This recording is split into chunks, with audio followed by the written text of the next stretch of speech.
तुम्हारे गलत कर्मों की वजह से तुम्हें अगले जन्म में पशु योनि भुगतनी पड़ेगी। क्या आपने कभी सोचा है कौन से कर्म करने से इंसान को पशु योनि भुगतनी पड़ती है? किस पाप के कारण अगला जन्म कुत्ते का होता है? कौन से कर्म इंसान को शाप बनाते हैं? और यह कौन सा अधर्म है जो आत्मा को कीड़े मकोड़ों की योनि तक पहुंचा देता है? यह गहन ज्ञान स्वयं श्री कृष्ण ने गरुड़ देव को दिया था। तो आइए इस दिव्य कथा के माध्यम से कर्मों का यह गहरा रहस्य विस्तार से समझते हैं, ताकि हम जान सके कि क्या करना है और क्या नहीं करना।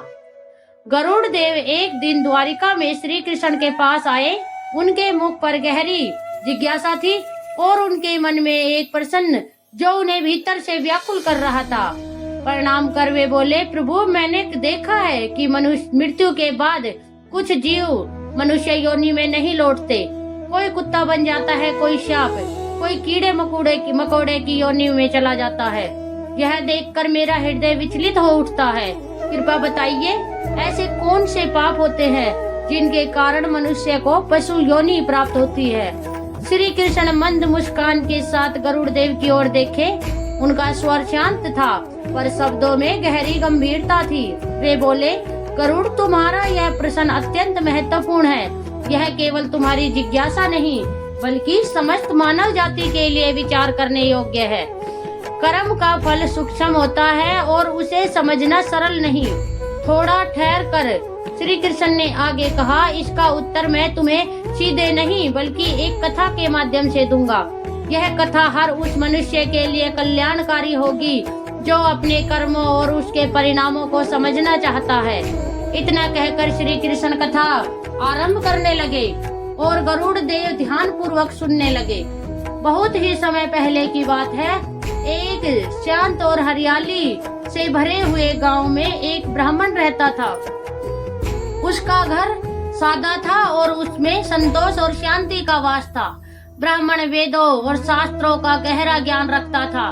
उसका जीवन नियम, संयम और धर्म के मार्ग पर चलता था। उसके साथ उसकी पत्नी रहती थी जो स्वभाव से अत्यंत सरल, पवित्र और धर्मपरायण थी।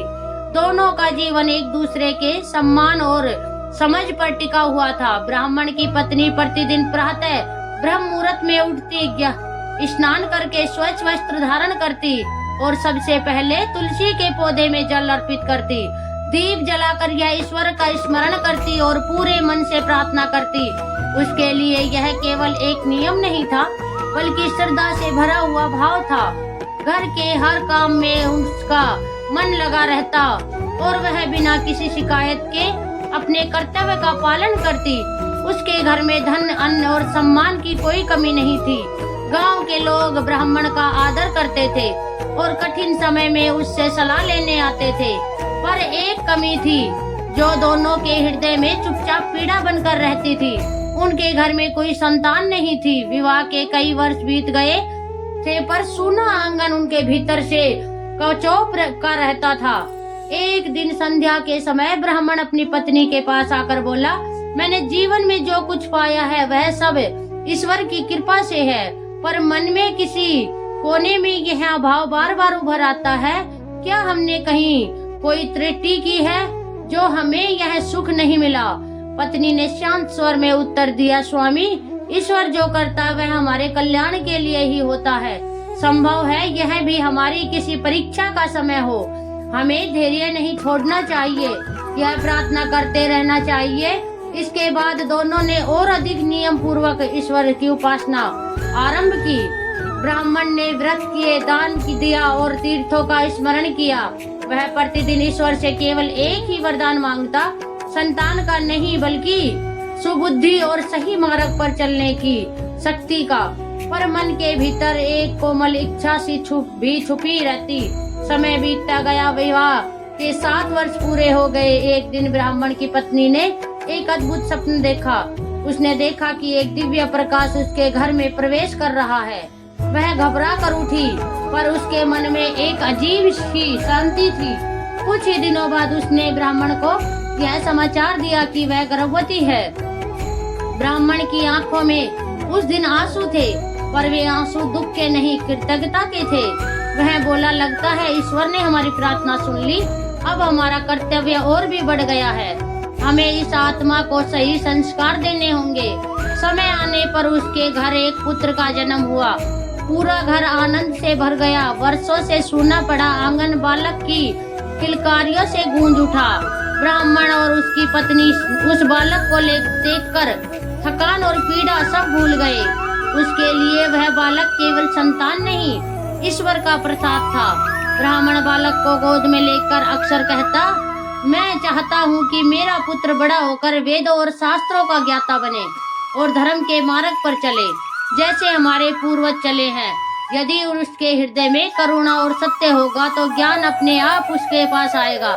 हमें उसे प्रेम और सही उदाहरण देना होगा। ब्राह्मण स्वभाव से अत्यंत दयालु था। प्रतिदिन प्रातः वह एक गाय को रोटी खिलाए बिना भोजन नहीं करता था।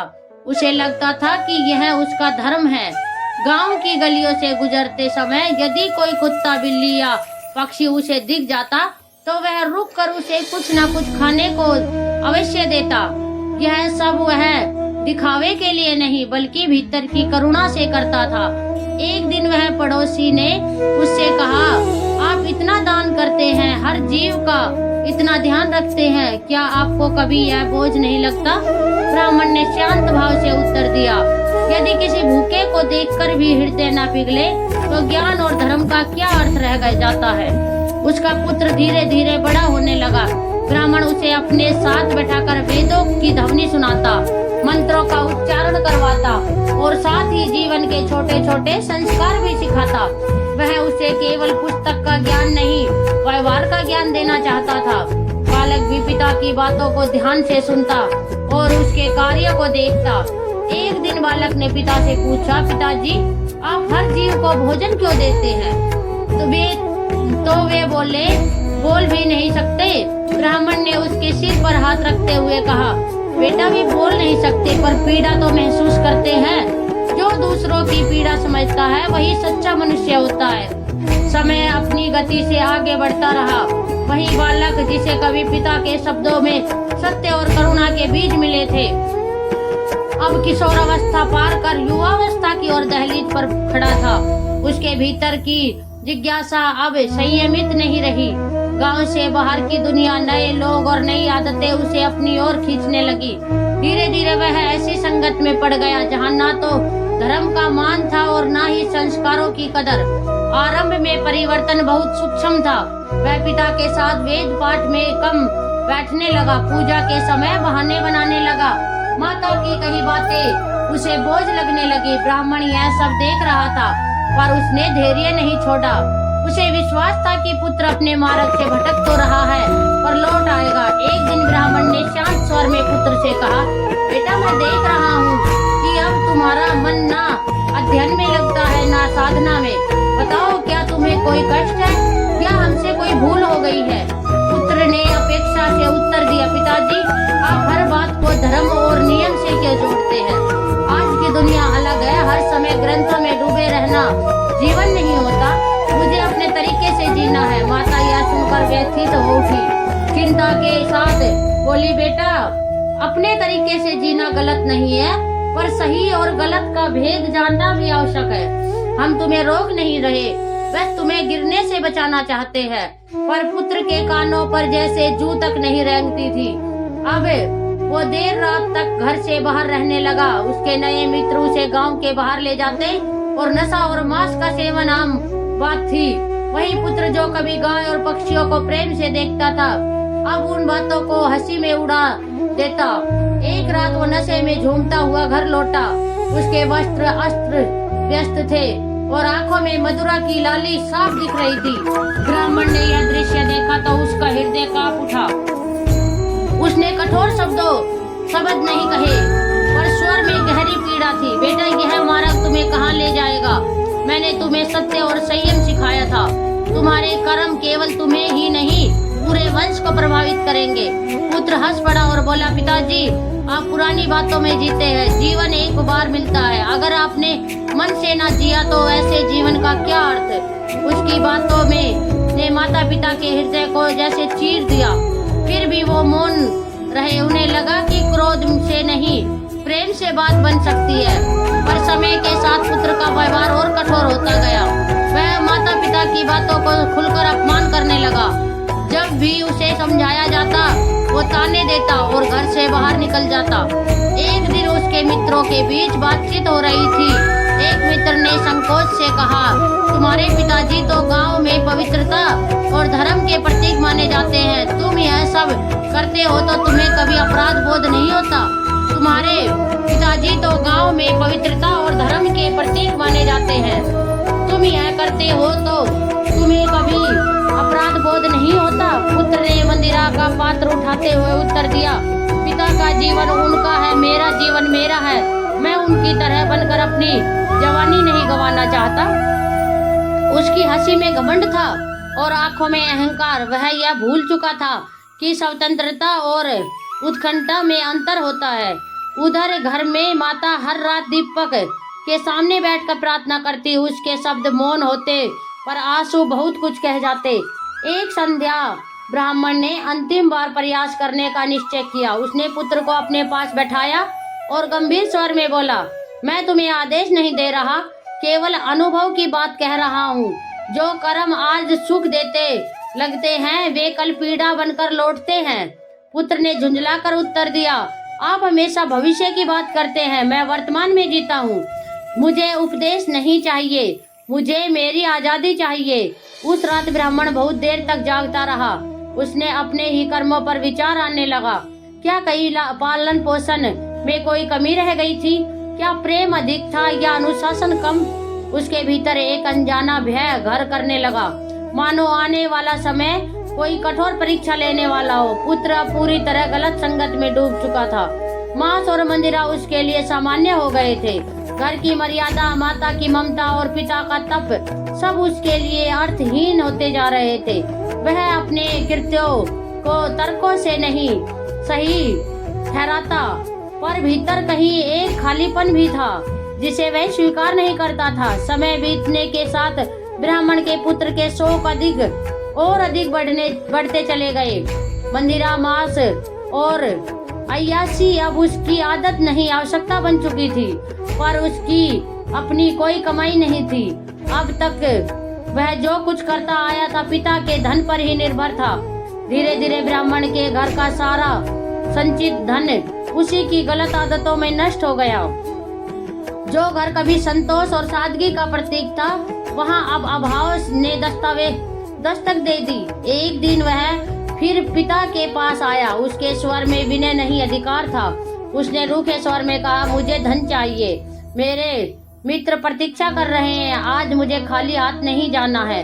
ब्राह्मण ने उसकी आंखों में देखा। वो समझ गया था कि यह धन किसी अच्छे कार्य के लिए नहीं मांग रहा।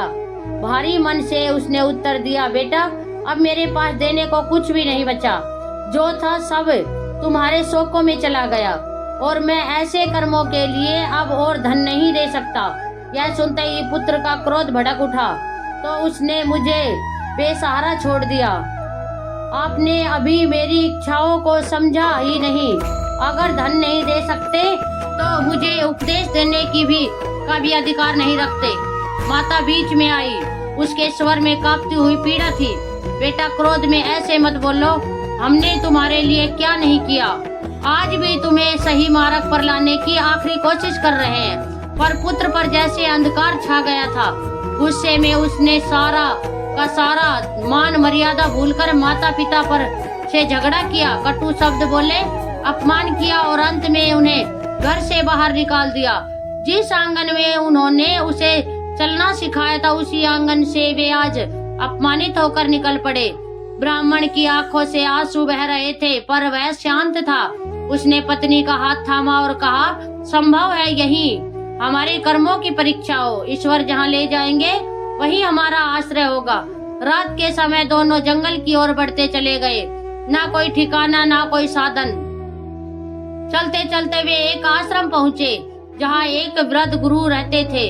गुरु ने उनके चेहरे पर पीड़ा और तप दोनों को पहचाना। आप यहाँ आश्रम शरण लेने आए हैं? गुरु ने शांत स्वर में कहा। यह आश्रम सबके लिए खुला है, जब तक चाहे यहाँ निवास करे। उधर ब्राह्मण का पुत्र पूरी तरह से पतन के मार्ग पर उतर चुका था। माता पिता के आने के बाद उसके पास ना धन बचा ना कोई सहारा, पर उसके शौक कम नहीं हुए। जब मंदिरा और अय्याशी के लिए धन समाप्त हो गया तो उसने एक और घोर मार्ग चुन लिया। उसने जंगल में निर्दोष बेजुबान पशुओं का शिकार करना शुरू कर दिया। उसका मांस बेचकर वह धन कमाता और उसी धन से फिर नशे में डूब जाता।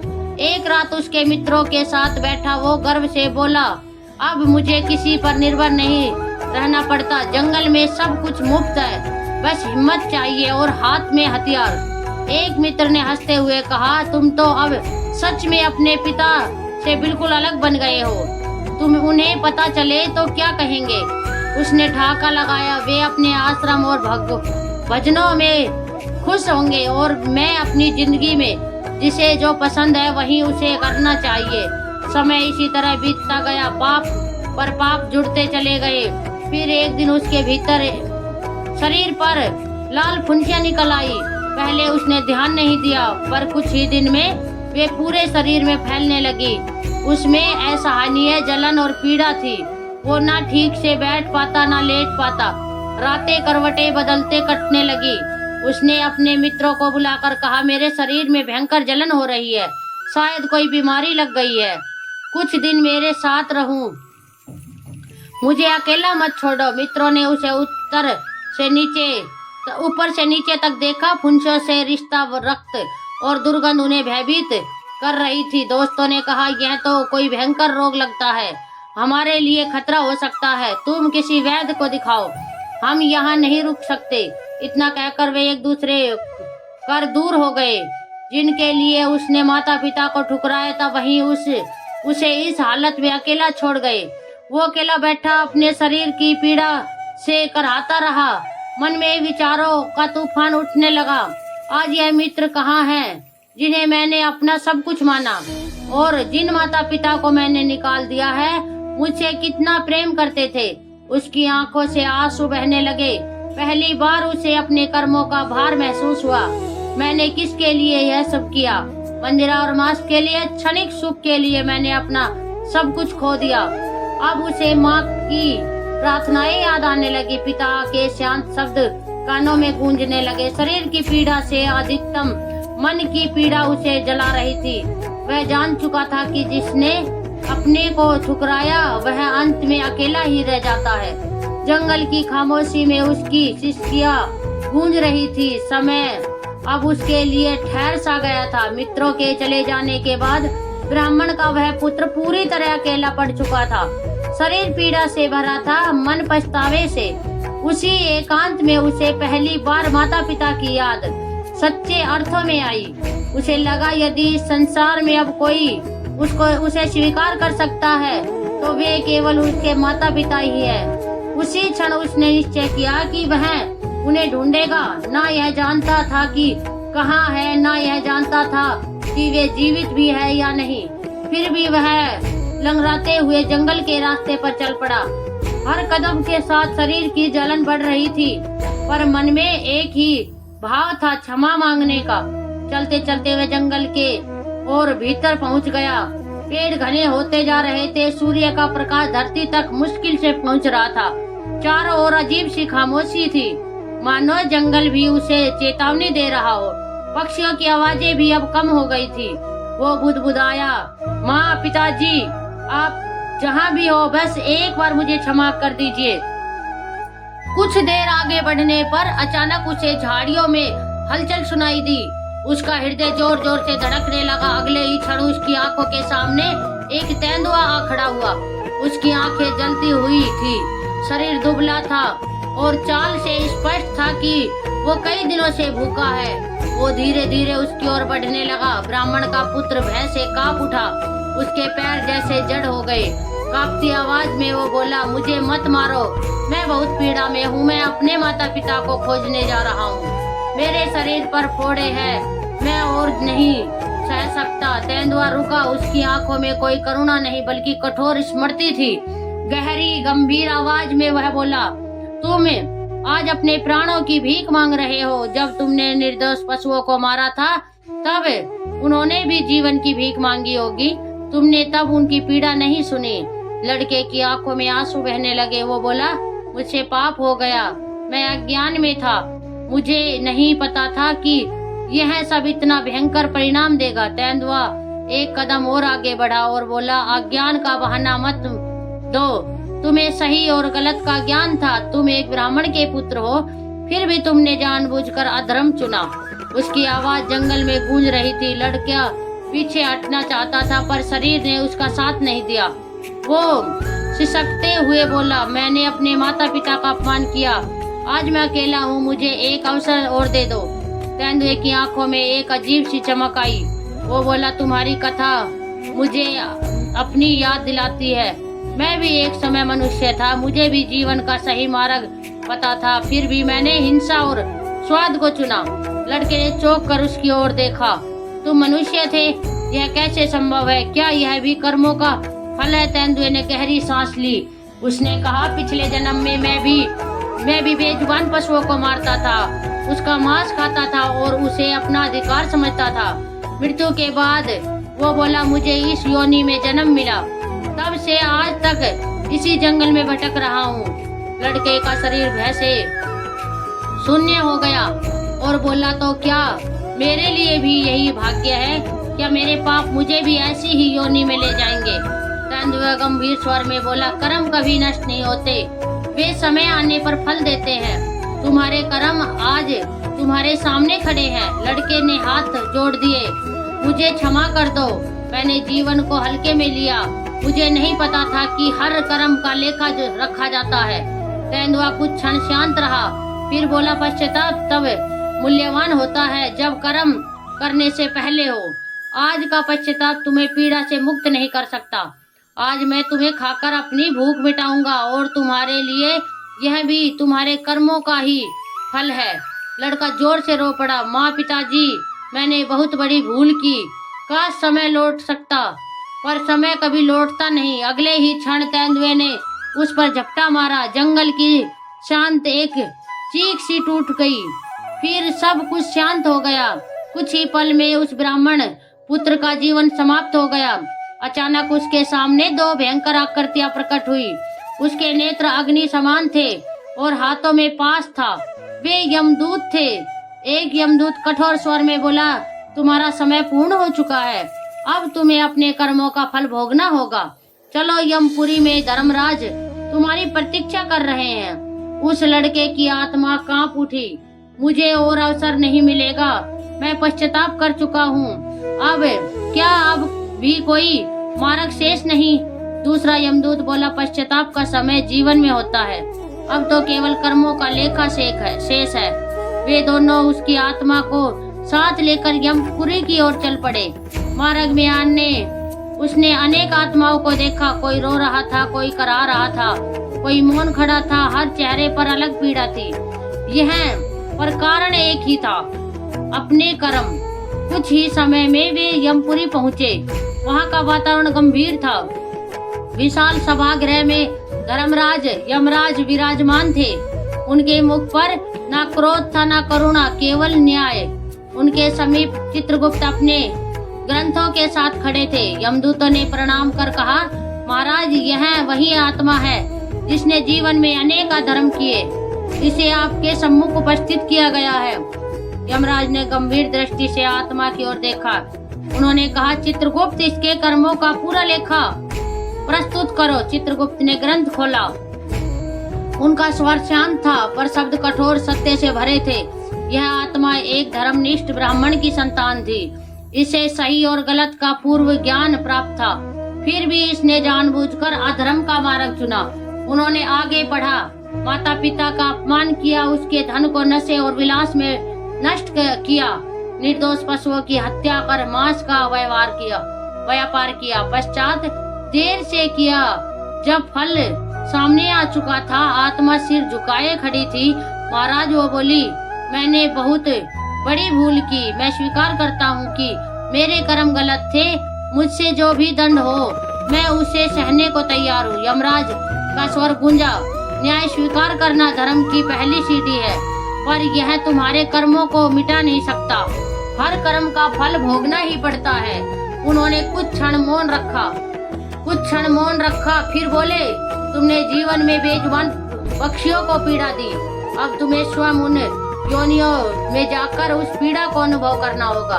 यमराज ने घोषणा की, तुम्हें पहले सांप की योनि दी जाती है, इसके बाद तुम कुत्ता, मेंढक और कीड़े मकोड़े की योनियों में भी जन्म लोगे।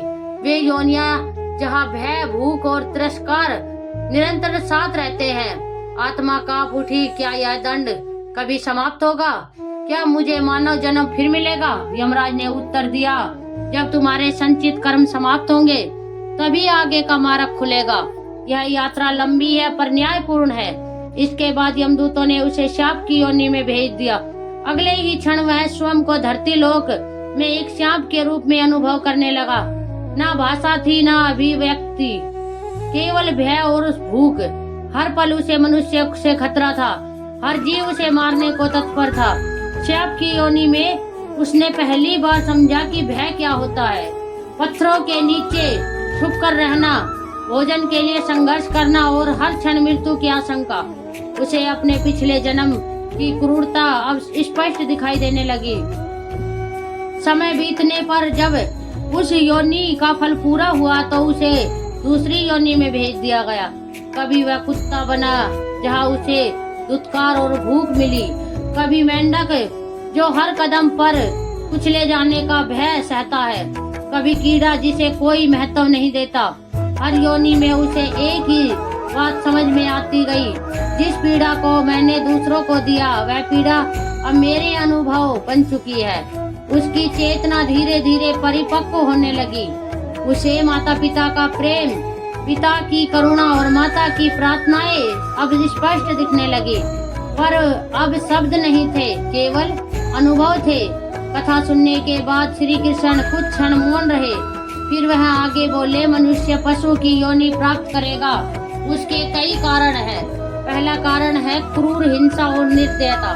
जो मनुष्य बिना किसी आवश्यकता के केवल स्वाद, मजा या मनोरंजन के लिए पशु पक्षियों की हत्या करता है और दूसरों के दर्द को महसूस नहीं करता, उसकी आत्मा को उसे हिंसा से जुड़ी पशु योनि में जाना पड़ता है।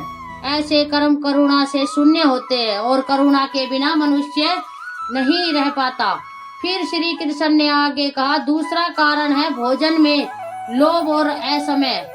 जो व्यक्ति केवल जीव के सुख के लिए जीता है, खाने पीने में कोई मर्यादा नहीं रखता और विवेक को छोड़ देता है, उसे ऐसी योनि मिलती है जहाँ बुद्धि नहीं, केवल भूख और प्रवृत्ति होती है। मनुष्य को भोजन करना चाहिए, भोजन को मनुष्य पर शासन नहीं करना चाहिए। तीसरे विषय पर वे बोले, तीसरा कारण है काम वासना में डूबा रहे जीवन। जो मनुष्य स्त्री पुरुष के सम्मान को भूलकर केवल का वासना को ही जीवन का लक्ष्य बना लेता है, पर स्त्री गमन, छल और भोग में लिप्त रहता है, वह आत्मा ऐसी योनि पाती है जहाँ विवेक समाप्त हो जाता है और केवल प्रवृत्ति शेष रहती है। वासना पर नियंत्रण न हो तो आत्मा नीचे की ओर गिरती है। गरुड़ देव ध्यान से सुन रहे थे। श्री कृष्ण ने आगे कहा, चौथा कारण है माता पिता और गुरु का अपमान करना।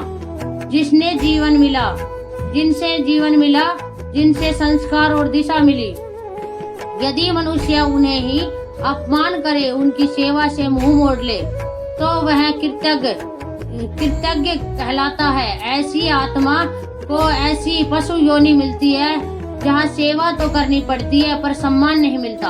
अंत में श्री कृष्ण ने कहा, पांचवा कारण है अहंकार। जो मनुष्य अपने धन, शक्ति, ज्ञान या पद के घमंड में दूसरों को तुच्छ समझने लगता है, गरीब और निर्बल का उपहास करता है, उसे वही योनि मिलती है जिसे वह तुच्छ समझता था, ताकि वह अनुभव से जाने कि घमंड का फल क्या होता है। श्री कृष्ण ने बात समाप्त करते हुए कहा, गरुड़ पशु योनि दंड मात्र नहीं है, वह आत्मा के लिए शिक्षा है। मनुष्य जन्म सबसे बड़ा अवसर है। जो इसे करुणा, संयम और विनम्रता से जी लेता है, वही इस चक्र से मुक्त हो पाता है। गरुड़ देव नतमस्त हो गए। उन्होंने कहा, प्रभु, आज आपने कर्म और करुणा का सच्चा अर्थ समझा दिया। दोस्तों, यदि आपको यह कथा पसंद आई हो तो वीडियो को लाइक करें, शेयर करें और ऐसे ही धर्म व कर्म से जुड़ी कथाओं के लिए हमारे चैनल को सब्सक्राइब करें। जय श्री कृष्णा। कमेंट बॉक्स में जय श्री कृष्णा जरूर लिखें।